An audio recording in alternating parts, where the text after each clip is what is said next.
Alright folks, get ready for another wild night of fights because the UFC is heading back to the T-Mobile Center in Kansas City, Missouri, on Saturday, April 26, 2025. They've got a stacked card with 14 fights, and it's all topped off with a welterweight showdown between Machado, Garry and Carlos Prates. Man, that fight alone is worth the price of admission. We're talking two absolute killers in the welterweight division, both hungry for a win. Garry's coming off a tough loss, his first ever against that monster, Shavkat Rakhmonov, and you know he's going to be looking to make a statement. And Prates, dude's on an absolute tear, riding an 11-fight win streak. So you know I had to break down this card for you guys. We're going to go deep on these matchups, give you my predictions, and maybe even help you make some informed decisions for your betting slips. Just remember folks, bet responsibly. Let's kick things off with the main event. Machado Garry versus Carlos Prates. This one is going to be a banger, folks. Garry, ranked number 5 in the welterweight division, is coming off that loss to Rakhmonov at UFC 310. It was a tough one, but it happens to the best of them. The dude is a beast though, super technical striker, great takedown defense, and he's always looking to finish the fight. Now Prates, on the other hand, is riding high on that 11-fight win streak. He's finished 4 of his last 5 fights by knockout, and let me tell you, this guy hits like a truck. He's got a significant reach advantage over Garry, which he uses really well to keep his opponents at bay. This is a tough one to call, man. Garry is incredibly skilled, but Prates' power and that reach advantage are serious threats. If Prates can keep Garry on the outside and land one of those bombs, it could be lights out for Garry. But if Garry can use his footwork, get inside, and either take Prates down or punish him in the clinch, he could absolutely grind out a decision or find a late finish. It's a close one, folks, but I'm leaning towards Prates by knockout in this one. Next up, we got a light heavyweight tilt between Anthony Lionheart Smith and the rising star from China, Zhang Mingyang. Smith, man, he's a veteran of the sport, a former title challenger, and just an all-around tough dude. But, let's be real, he's been on a bit of a skid lately. He's lost 3 of his last 4, and at 36 years old, you gotta wonder if Father Time is starting to catch up with him. Mingyang, on the other hand, is only 25, and looks absolutely terrifying. He's coming off 2 straight knockout victories in the UFC, and he's got that hunger that you love to see in a young fighter. He's aggressive, he's powerful, and he's got a real killer instinct in the octagon. This is a classic matchup of a seasoned veteran versus a young up-and-comer. Smith's got the experience and the grappling skills, but Mingyang has the momentum and the power. I think Mingyang's going to be too much for Smith in this one. Smith's chin has taken a lot of damage over the years, and Mingyang hits like a freight train. I wouldn't be surprised if Mingyang gets a knockout early. Alright folks, now we're talking about a potential fight of the night contender right here. Giga Chikadze versus David Onama. This featherweight bout is going to be a striking fan's dream. Chikadze is a world-class kickboxer, man. He's known for his devastating kicks, particularly those leg kicks that can chop down a redwood.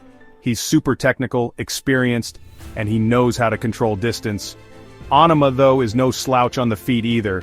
He's only 29 years old, but he's already got a ton of experience. He's got that youthful energy, he's aggressive, and he throws some seriously nasty combinations. This fight is going to come down to who can implement their game plan better. If Chikadze can keep Onama on the outside and chop away at his legs with those kicks, he could cruise to a decision victory.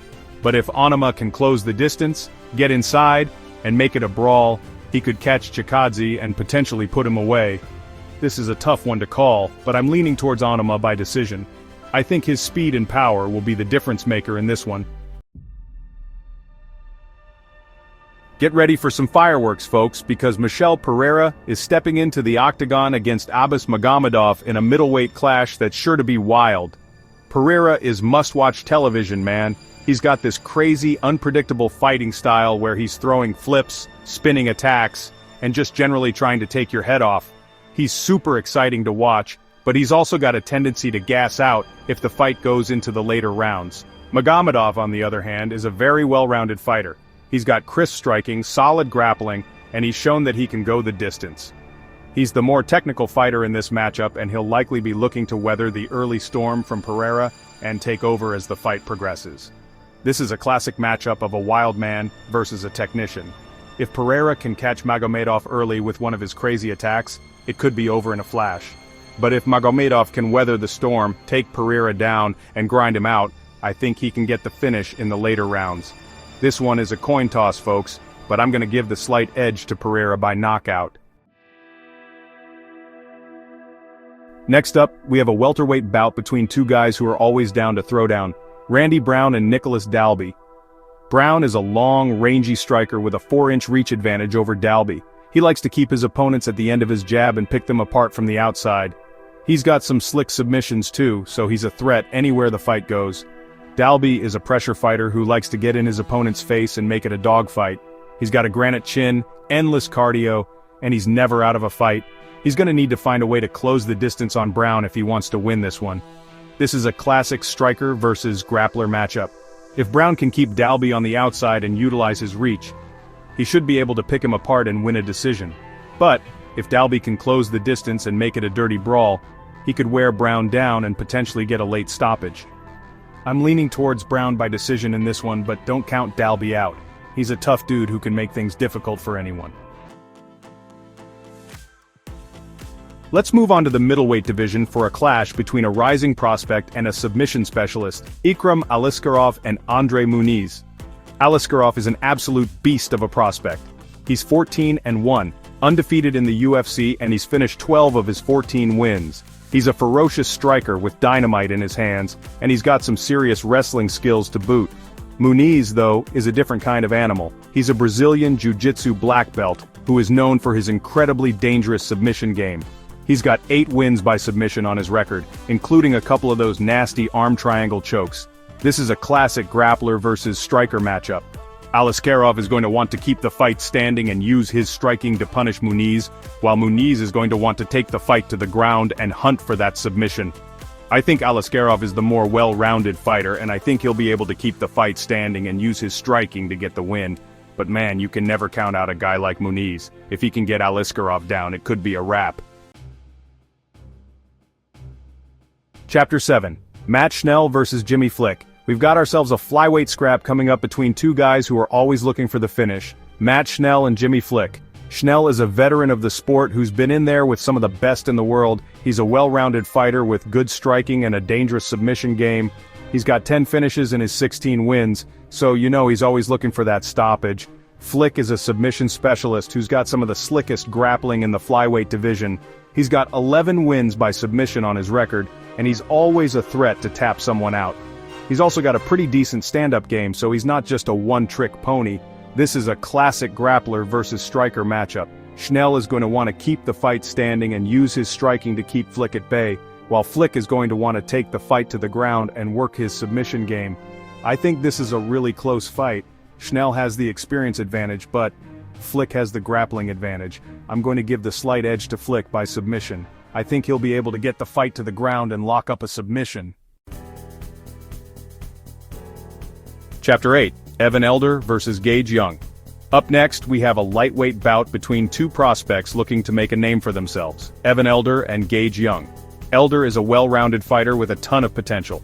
He's got a solid striking game, good wrestling, and he's always dangerous on the ground. He's coming off a loss in his last fight, so you know he's going to be hungry to get back in the win column. Young is a late replacement for this fight, but he's no slouch. He's got a winning record, and he's finished most of his wins by knockout. He's got a lot of power in his hands, so Elder is going to have to be careful not to get caught. Even though Young is a tough opponent, I think Elder is going to be too much for him in this one. Elder is the more well-rounded fighter, and I think he'll be able to use his wrestling to control the fight and get the finish. I'm going with Elder by submission in the second round. Chapter 9. Chris Gutierrez versus John Castaneda. Get ready for some leg kick action, folks, because Chris Gutierrez is stepping into the octagon against John Castaneda in a bantamweight bout that could be a real technical battle. Gutierrez is known for his devastating leg kicks. He's chopped down a lot of opponents with those kicks, and he's not afraid to throw them early and often. He's also got some sneaky submissions, so he's always a threat on the ground. Castaneda is a tough, durable fighter who's always down to brawl. He's got good boxing, and he's not afraid to mix it up in the clinch. He's going to need to find a way to get inside on Gutierrez and avoid those leg kicks if he wants to win this one. This is a classic striker versus striker matchup. Gutierrez is going to want to keep the fight at kicking range and chop Castaneda down with those leg kicks, while Castaneda is going to want to close the distance and make it a brawl. I think Gutierrez is going to be too much for Castaneda in this one. Gutierrez's leg kicks are just too dangerous, and I think he'll be able to chop Castaneda down and get the finish. I'm going with Gutierrez by TKO in the second round. Buckle up, folks, because we've got ourselves a banger in the bantamweight division, Damon Blackshear versus Alateng Haile. Blackshear is one of the most exciting fighters in the UFC. He's got this unorthodox style where he's throwing spinning attacks, flying knees, and all sorts of crazy stuff. He's also a very good grappler, so he's a threat anywhere the fight goes. Haile, known as the Mongolian Knight, is a tough, powerful fighter who's always looking to push the pace. He's got great wrestling, heavy hands, and he's never been finished in his career. This is a classic striker versus grappler matchup. Blackshear is going to want to keep the fight standing and use his unorthodox striking to baffle Haile, while Haile is going to want to take the fight to the ground and use his wrestling to control Blackshear. This is a tough one to call. Blackshear is the more dynamic fighter, but Haile is incredibly tough and hard to finish. I'm going to give the slight edge to Blackshear by decision.